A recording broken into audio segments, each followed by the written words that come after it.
Jamaah salat duhur Masjid Al-Badr, kantor Bapenda yang dimuliakan Allah Ta'ala. Syukur alhamdulillah kita panjatkan kepada Allah atas segala nikmat dan karunia yang Allah limpahkan kepada kita semuanya yang tidak dapat kita nilai harganya. Salam dan salam semoga tambahkan kepada Nabi kita Nabi Muhammad sallallahu alaihi wasallam. Salam dan salam juga semoga tambahkan kepada keluarga beliau, para umat mukminin, seluruh sahabat, seluruh tabi'in dan seluruh umatnya termasuk kita di antara. Jamaah sekalian, pada siang hari ini dalam kajian duhur di pertemuan hari ini kita akan bahas tema mengenal jin, syaitan dan iblis menurut Al-Quran dan Sunnah Nabi Sallallahu Alaihi Wasallam. Jemaah sekalian, di antara sifat orang beriman atau orang bertakwa, sebagaimana disampaikan Allah SWT di awal surat Al-Baqarah adalah alladzina yu'minuna bil ghaib, yaitu mereka orang-orang yang percaya kepada yang gaib. Yang gaib ini ada beberapa macam. Yang pertama, gaib itu adalah peristiwa yang terjadi di masa lampau yang kita tidak menyaksikan. Itu gaib pertama. Jadi misalkan Nabi Adam alaihissalam, Nabi Nuh, semua nabi-nabi yang Allah kisahkan dalam Al-Quran, dan semua umat-umat dan peristiwa yang Allah kisahkan dalam Al-Quran yang kita tidak menyaksikan, itu termasuk perkara gaib. Perkara gaib juga adalah sesuatu yang Allah ceritakan akan terjadi di masa yang akan datang dan belum terjadi, itu juga gaib. Misalkan tentang kehidupan alam barzah atau alam kubur, surga dan neraka, perkumpulan di padang mahsyar, itu semuanya juga adalah gaib. Nah, gaib jenis ketiga adalah makhluk-makhluk yang hari ini ada, tetapi dengan keterbatasan kita tidak bisa menginderanya. Di antaranya adalah jin, syaitan dan iblis. Nah, pada siang hari ini kita akan membahas sesungguhnya siapakah mereka itu dan apa karakteristiknya. Nah, yang pertama jamaah sekalian, sebagai mukadimah kita sama-sama harus memahami dan mengetahui bahwa jin dan manusia adalah merupakan dua jenis makhluk Allah SWT yang memiliki tujuan penciptaan yang sama, yaitu untuk beribadah kepada Allah SWT, sebagaimana Allah sampaikan dalam surat Az-Zariyat ayat 56. Allah berfirman, "Wa ma khalaqtul jinna wal insa illa liya'budun." Dan aku Allah tidak menciptakan jin dan manusia kecuali agar mereka semuanya menyembahku. Ini kesamaan tujuan penciptaan dari jin dan manusia. Nah, lalu siapakah jin itu? Jin adalah jamaah sekalian makhluk Allah SWT yang diciptakan dari api sebelum penciptaan manusia. Jadi dari sisi materi, jin itu diciptakan Allah dari api, dan dari sisi periode waktu, jin itu lebih senior dibandingkan manusia. Hal ini sebagaimana Allah sampaikan dalam surat Al-Hijr ayat 26 dan 27. Allah berfirman, "Walaqad khalaqnal insana min shalsalin min hama'im masnun wal janna khalaqnahu min qablu min naris samum." Dan sesungguhnya kami Allah telah menciptakan manusia, yaitu Adam, dari tanah liat kering yang berasal dari lumpur hitam yang diberi bentuk. Kemudian wal janna khalaqnahu min qablu min naris samum. Dan kami menciptakan jin sebelum Adam. Wal janna khalaqnahu min qabl. Dan jin kami ciptakan dia min qabl, sebelum Adam, min naris samum, dari api yang sangat panas.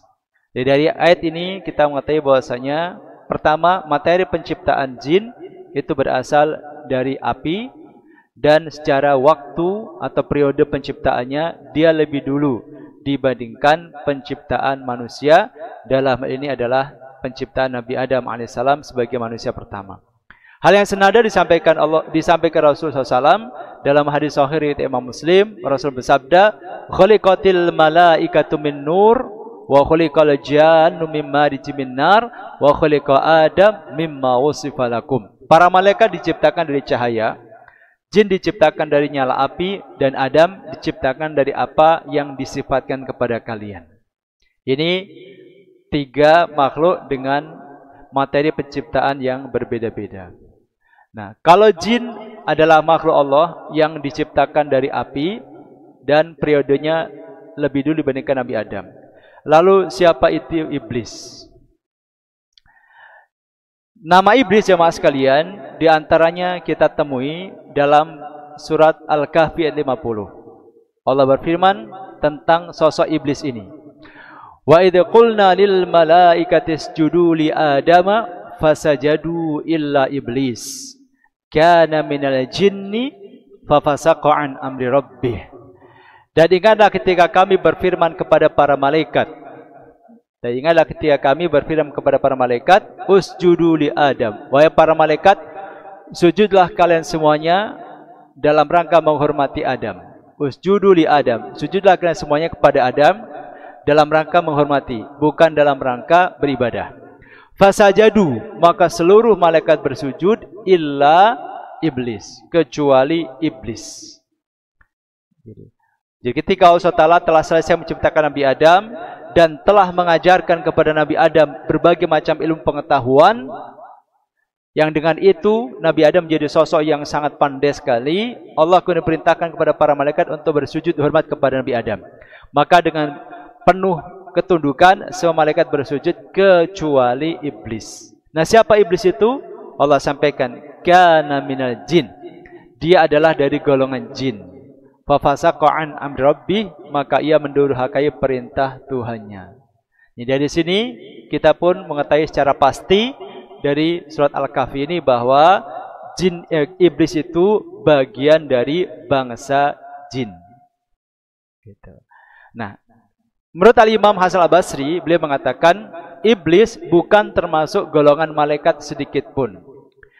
Iblis merupakan nenek moyang bangsa jin sebagaimana Adam yang merupakan nenek moyang bangsa manusia. Ini kata Al-Imam Hasan Al-Basri sebagaimana dikutip oleh Al-Imam Ibnu Katsir dalam tafsir beliau, tafsir Al-Qur'an Al-Azim.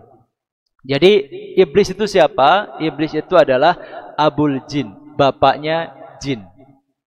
Sebagaimana Adam adalah Abul Bashar, bapaknya manusia. Jadi kalau manusia itu kan nama spesies gitu ya. Nah, jin juga sama. Nah, spesies pertama atau bapaknya manusia pertama Nabi Adam. Nah, bapaknya jin itu adalah iblis. Jadi iblis itu yang dulu seangkatan dengan Nabi Adam alaihissalam. Ini kata Al-Imam Hasan Al-Basri sebagaimana dikutip oleh Ibnu Katsir dalam kitab tafsir beliau. Nah, perbedaan antara iblis dan malaikat. Iblis yang merupakan bangsa jin itu diciptakan Allah dari api, sedangkan malaikat dari cahaya. Ini perbedaan pertama. Perbedaan kedua, malaikat itu selalu taat kepada Allah SWT. Sedangkan iblis ini sebagaimana dalam ayat tersebut di atas telah dengan jelas menentang perintah Allah SWT. Yang ketiga, dohir ayat dalam surah Al-Kahfi ayat 50 jelas menyebutkan bahwa iblis berasal dari golongan jin. Jadi ini menjadi jawaban-jawaban kalau ada yang mengatakan iblis itu dulunya malaikat. Itu tidak betul. Jadi iblis itu dari dulunya dia jin. Sebagaimana penjelasan Allah tadi dalam surah Al-Kahfi. Kana minal jin. Dia itu bagian dari jin. Fafasaqa an amri rabbih, yang kemudian durhaka kepada Allah Subhanahu wa taala. Jadi sama sekali iblis itu bukan bagian dari malaikat. Adapun tadi firman Allah Taala mengatakan wa idz qulna lil malaikati isjudu li Adam. Ingatlah ketika kami Allah berfirman kepada para malaikat, usjudu li Adam. Sujudlah kalian semuanya wahai malaikat kepada Adam, maka semua malaikat bersujud kecuali iblis, seolah-olah itu difahami oleh sebagian kalangan. Oh, kalau gitu iblis mah bagian dari malaikat. Karena perintahnya itu kan Allah mengatakan, ingatlah ketika kami berfirman kepada para malaikat. Berarti iblis itu bagian dari malaikat. Itu tidak tepat. Karena ungkapan Allah SWT tadi itu ibaratnya gini.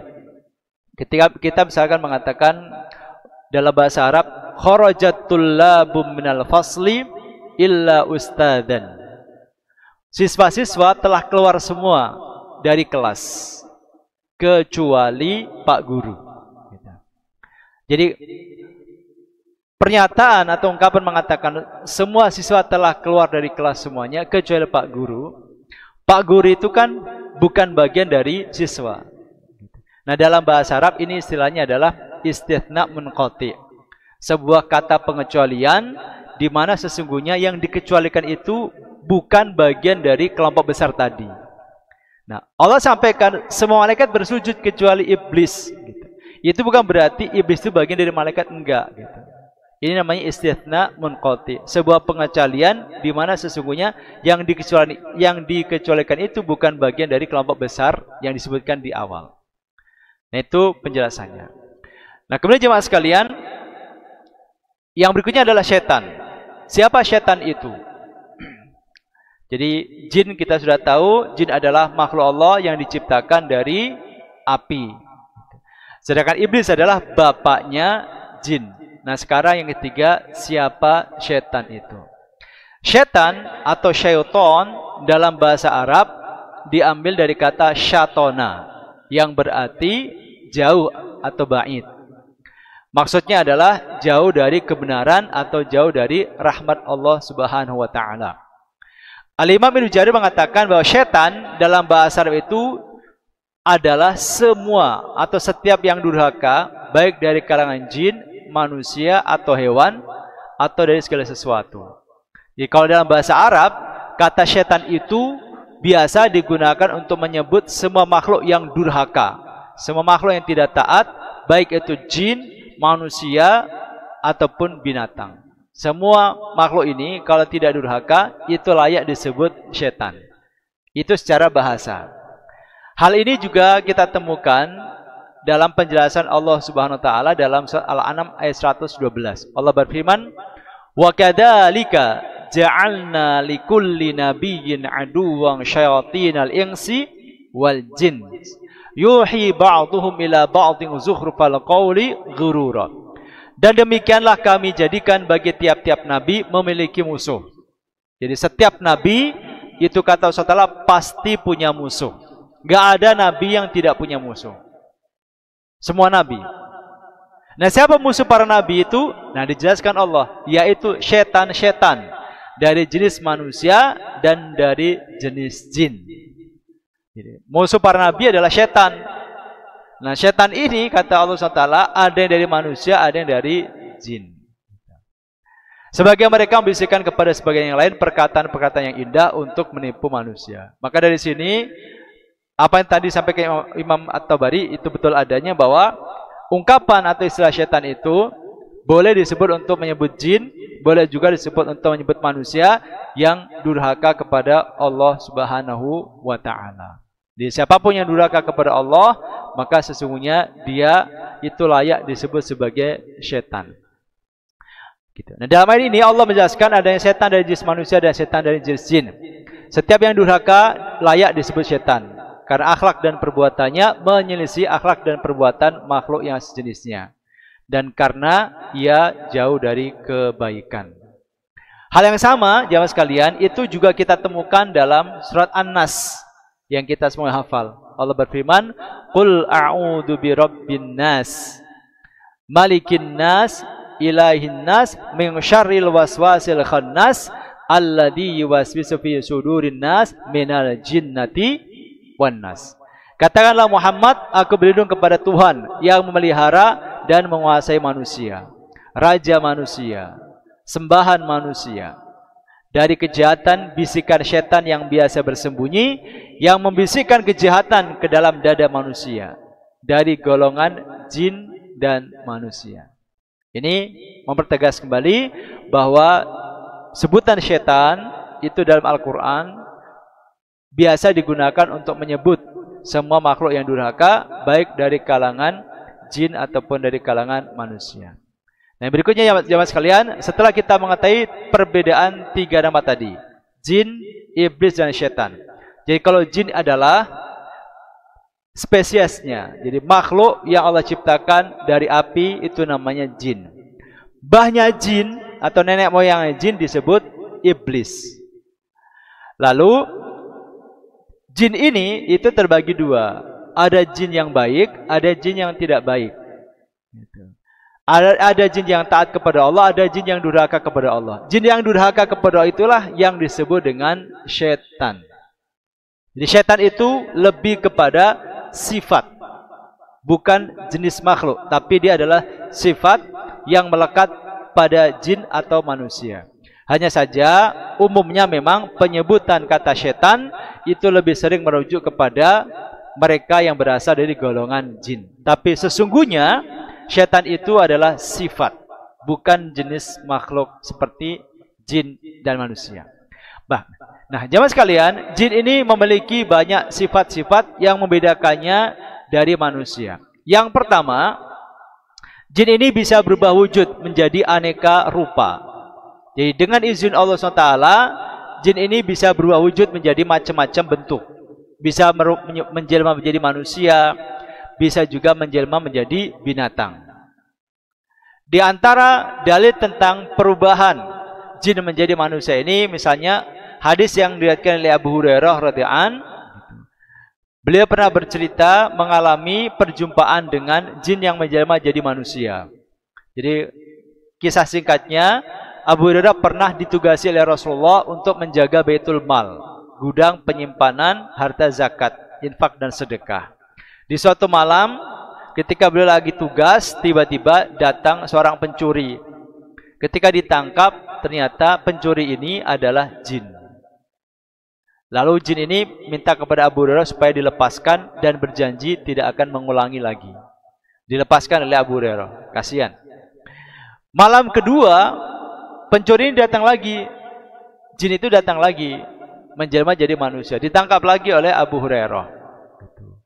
Janji lagi tidak akan mengulang lagi dan minta supaya dilepaskan. Akhirnya dilepaskan oleh Abu Hurairah. Di malam ketiga, dia datang lagi, mengulangi perbuatannya. Nah, untuk ketiga kalinya ini, tadinya Abu Hurairah sudah berkomitmen akan menyerahkan jin ini kepada Rasulullah SAW. Tetapi jin ini kemudian melobi Abu Hurairah supaya jangan diserahkan ke Rasul, dan sebagai kompensasinya, jin ini mengajarkan kepada Abu Hurairah satu bacaan yang apabila dia membacanya, maka dia akan terbebas dari gangguan setan. Bacaan itu adalah bacaan ayat kursi. Nah, pada pagi harinya, kejadian itu kemudian dilaporkan oleh Abu Hurairah kepada Rasulullah SAW. Lalu kata Nabi mengomentari cerita Abu Hurairah, beliau mengatakan, "Ama innahu qad sadaqaka wa huwa kadzub." Hadis sahih riwayat Imam Bukhari. Kali ini dia benar, kata Rasul, meskipun aslinya jin itu pembohong. Maksudnya, jin itu sifat aslinya suka ngibul, suka bohong. Sifat asli jin. Cuman khusus tentang bocoran yang disampaikan jin kepada Abu Hurairah, bahwa kalau kita ingin terlindungi dari gangguan jin itu membaca ayat kursi, itu kata Rasul itu betul.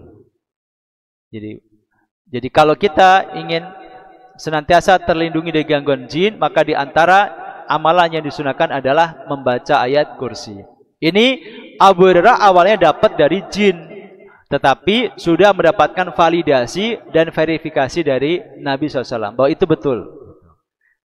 Meskipun aslinya ucapan jin itu susah dipegang karena sifat asli jin itu pembohong. Ini yang pertama. Jadi jin itu bisa berubah wujud menjadi macam-macam. Di antaranya pernah di zaman Rasul menjelma menjadi manusia.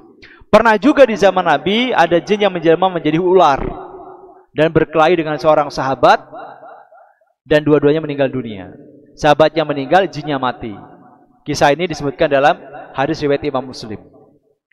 Ini keistimewaan jin yang pertama. Yang kedua, jemaah sekalian, di antara sifat jin adalah bahwa jin itu punya tempat tinggal. Jadi bangsa jin itu ya punya rumah atau tempat tinggal. Jin ini memiliki tempat tinggal yang berbeda-beda. Jin yang soleh biasa bertempat tinggal di masjid dan tempat-tempat yang baik. Kalau jin yang soleh-soleh itu biasanya nginepnya di masjid. Ya, kayak di Masjid Al-Badr ini ya, insya Allah banyak juga jin solehnya. Sedangkan jin yang jahat dan merusak biasa tinggal di tempat-tempat yang kotor. Misalkan di kamar mandi, di kuburan, di rumah-rumah yang kosong, dan seterusnya. Itu tempat tinggal bangsa jin. Yang berikutnya, yang ketiga, jin itu butuh makan. Berbeda dengan malaikat, sama-sama makhluk gaib. Kalau malaikat sama sekali tidak butuh makan, tidak butuh minum. Tetapi kalau jin ini butuh makan dan butuh minum. Di antara makanan jin itu adalah tulang dan kotoran hewan. Di antara menu makanan jin itu adalah tulang dan kotoran hewan. Hal ini sebagaimana dijelaskan Rasul dalam hadis sahih riwayat Imam Al-Bukhari dari Abu Hurairah. Suatu ketika Rasul SAW itu buang hajat. Buang hajat, lalu minta tolong kepada Abu Hurairah untuk dicarikan beberapa buah batu untuk dipakai bersuci. Dan Rasul pesan, tolong jangan ambil tulang dan kotoran hewan. Maksud kotoran hewan itu kotoran hewan yang sudah kering. Jadi kalau misalkan unta itu buang kotoran, itu kan kalau di Arab dalam waktu tidak lama itu kan bisa mengering dan keras sekali. Nah, Rasul ketika buang hajat minta tolong Abu Hurairah, tolong cariin batu dong buat bersuci gitu. Lalu Rasul juga pesan jangan ambil tulang dan kotoran hewan ya. Maksud kotoran hewan di sini adalah kotoran hewan yang sudah kering. Maka Abu Hurairah pun membawakan untuk Rasul beberapa buah batu. Lalu setelah itu, setelah Rasul selesai menunaikan hajatnya, Abu Hurairah bertanya kepada Rasul, "Ya Rasulullah, kenapa kok nggak boleh tulang dan kotoran hewan?" Lalu beliau menjawab, keduanya adalah makanan bangsa jin. Jadi kita habis makan ayam misalkan, makan daging misalkan, ada tulangnya lalu dibuang ke tong sampah, itu suka dimakan oleh jin. Baik, berikutnya, jin itu juga bisa mati sebagai manusia kecuali iblis. Jadi jin itu juga bisa mati. Yang tidak mati itu iblis. Di antara hadis tentang matinya jin ini misalnya adalah hadis yang berasal dari Ibnu Abbas radhiyallahu anhu. Nabi SAW mengajarkan sebuah doa. A'udzu bi'izzatikal ladzi la ilaha illa antal ladzi la yamutu wal jinnu wal insu yamutun. Jadi Rasul pernah mengajarkan kepada Ibnu Abbas, kepada para sahabat sebuah doa yang dalam doa ini sekaligus menjadi dalil bahwasanya jin itu mati. Doanya adalah a'udzu bi'izzatika. Aku berlindung kepada Allah, aku berlindung dengan kemuliaan Allah SWT. Alladzi la ilaha illa anta, yang tidak ada Tuhan yang berhak disembah selain Engkau. Alladzi la yamut, yang tidak mati. Wal jinnu wal insu yamutun, sedangkan jin dan manusia itu akan mati. Dari hadis sahih ini sangat jelas sekali Rasul sampaikan wal jinnu wal insu yamutun, dan jin beserta manusia itu akan mati. Kalau Allah SWT itu al-hayyu al-qayyum alladzi la yamut. Allah itu zat yang berdiri sendiri, maha hidup dan tidak pernah mati. Ini dalil tentang matinya jin. Nah, sedangkan iblis itu memang tidak mati, karena iblis itu dulu setelah dia menolak bersujud kepada Nabi Adam, lalu Allah marah dan mengusirnya dari surga. Iblis ini minta kepada Allah Ta'ala agar umurnya dipanjangkan sampai kiamat, supaya dia bisa menyesatkan semua anak turun Nabi Adam. Iblis minta kepada Allah Ta'ala, qala rabbi fa'anzirni ila yaumi yub'atsun. Iblis berkata, wahai Tuhanku, tolong tangguhkan kematianku sampai hari kebangkitan. Itu permintaan iblis. Apa respon Allah? Allah merespon dengan mengatakan qala fa innaka minal mundzarina ila yaumil waqtil ma'lum. Allah berfirman, iblis, sesungguhnya kamu termasuk orang-orang yang diberi tangguh kematiannya sampai batas waktu yang telah ditentukan. Surat Al-Hijr ayat 37 dan 38. Jadi Allah kabulkan permintaan iblis, dia tidak akan dimatikan Allah sampai kiamat tiba. Lalu kapan matinya iblis itu? Kematian iblis sebagaimana dijelaskan dalam tafsir Jalalain itu adalah ketika tiupan sangkakala yang kedua atau sangkakala yang pertama. Jadi ketika ditiup sangkakala yang menandai kiamat telah tiba, saat itulah iblis itu baru mati. Ada yang mengatakan sangkakala kedua, ada yang mengatakan sangkakala pertama. Karena tiupan sangkakala itu, sangkakala kiamat, memang para ulama berbeda pendapat. Ada yang mengatakan 3 kali tiupan, ada yang mengatakan 2 kali tiupan.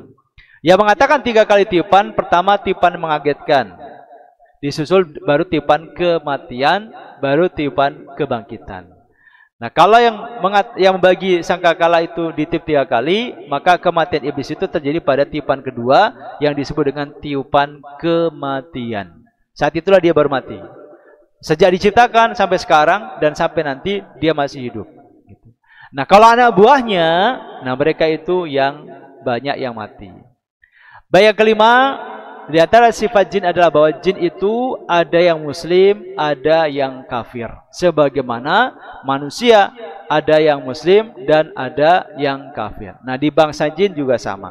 Hal ini sebagaimana disampaikan Allah dalam surah Jin ayat 14. Jin mengatakan, wa anna minnal muslimuna wa minnal qasitun. Faman aslama faulaika taharraw rasyada. Dan sesungguhnya di antara kami bangsa jin ada orang-orang yang taat dan ada pula orang-orang yang menyimpang dari kebenaran. Barang siapa yang taat, maka mereka itu benar-benar telah memilih jalan yang lurus. Jadi jin itu ada yang mukmin, ada yang kafir. Meskipun mbahnya si iblis itu kafir, tapi anak turunnya terbagi 2. Ada yang taat, ada yang tidak taat. Sebagaimana manusia, nenek moyang manusia Nabi Adam itu orang mukmin, taat kepada Allah Taala, tapi keturunannya terbagi 2. Yang berikutnya, yang terakhir jemaah sekalian, di antara sifat jin adalah bahwa jin itu ada yang masuk surga dan masuk neraka. Konsekuensi dari mereka yang beriman, maka mereka akan masuk surga, sebagaimana pendapat jumhur ulama. Dan konsekuensi dari mereka yang kafir, mereka akan masuk neraka. Allah berfirman dalam surat Ar-Rahman ayat 46, "Waliman khafa maqama rabbih jannatan." Dan bagi orang yang takut akan saat menghadap Tuhannya ada 2 surga. Yang dimaksud dengan bagi orang yang takut di sini adalah jin dan manusia. Karena konteks ayat ini itu memang ditujukan kepada manusia dan jin. Sebagaimana disebutkan di ayat-ayat sebelumnya, Allah berfirman, "Fabi ayyi ala'i rabbikuma tukadziban."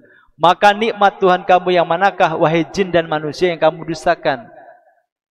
Kan ayat ini kan diulang-ulang dalam surah Ar-Rahman beberapa kali ya, banyak sekali.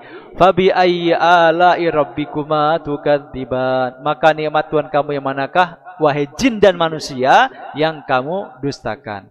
Lalu Allah menyampaikan di antara bangsa jin itu ada yang masuk surga dan ada yang masuk neraka. Sebagaimana disebutkan dalam surah Al-A'raf ayat 179, "Walaqad dzara'na li jahannama katsiran minal jinni wal ins." Dan sesungguhnya kami jadikan untuk isi neraka jahanam kebanyakan dari jin dan manusia. Jadi yang kafir akan masuk neraka. Nah, ini jemaah sekalian beberapa karakteristik jin. Nah, pada hakikatnya mereka adalah makhluk seperti kita, hanya bedanya mereka tidak bisa terlihat, mereka bisa berbau wujud, macam-macam, tapi mereka adalah hamba-hamba Allah SWT yang diperintahkan.